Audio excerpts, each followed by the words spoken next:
Salut les yokai, j'espère que vous allez bien et que cette période de pandémie ne vous fait pas perdre la tête ou faire des choses complètement stupides. Je pourrais parler moi aussi de ce satané virus, il y a déjà pas mal de gens qui le font et puis vous savez, je ne suis pas un mouton, donc je ne fais pas comme tout le monde. Je vais vous parler ici d'une série d'animations que j'ai découvert lorsque j'étais encore animatrice en école.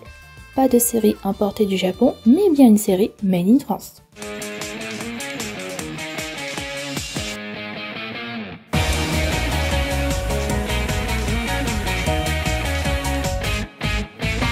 Lolirock est une série animée produite par David Michel qui a réalisé Les Martin Mystère, Totally Spies ou encore, pour les plus jeunes, les Spice Z Nouvelle Génération. Distribuée par Marathon Media sur les chaînes françaises, elle compte à elle seule 2 saisons avec une 51 épisodes pour une durée de 22 minutes chacun.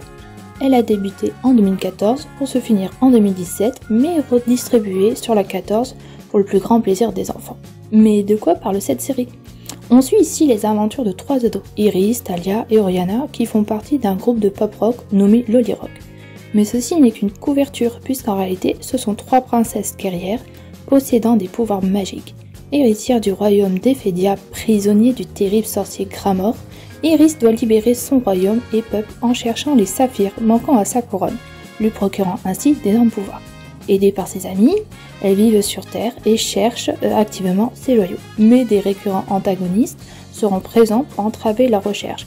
Sinon, elles vivent une vie presque normale sur Terre, rythmée entre soucis de cœur, travail de groupe, joie et rire. Pas de lapin caché, ici on a bien droit à une série de magique allure. Mais si vous savez, les Gigi, Sailor Moon et tant d'autres, tellement elles ont marqué les esprits. On a droit aussi à un peu d'action, de la comédie et surtout de la musique, soit le pilier de cette série.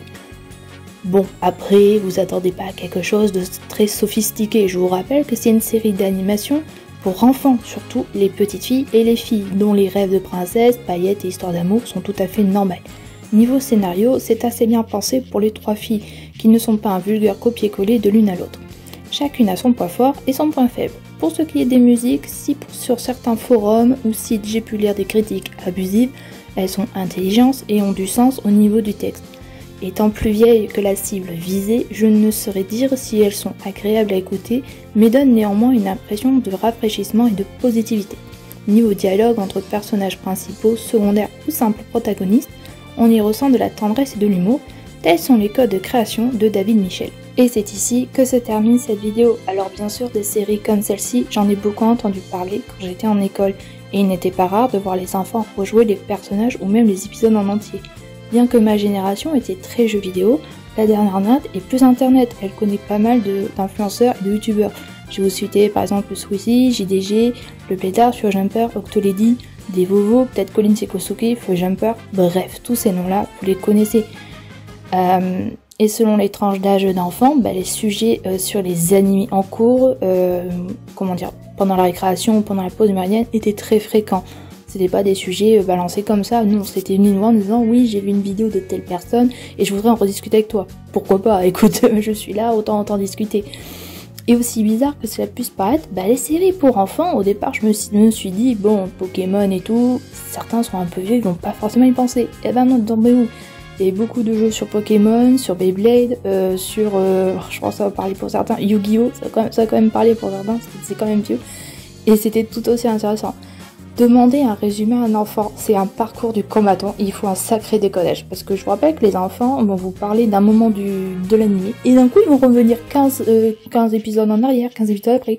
Il faut suivre, hein. Mais je vous promets que c'est assez drôle. Ça demande un effort incroyable, mais à la fin, tu te dis bon, si l'enfant il a compris, c'est très bien. Moi j'ai pas tout compris, je lirai sur internet, j'irai plus vite. Voilà, j'espère que néanmoins cette vidéo vous aura plu. Je sais que c'est pas du tout le registre de mes vidéos. Je parle généralement du Japon, des animés. Mais voilà, en période de confinement, j'avais envie de changer un petit peu.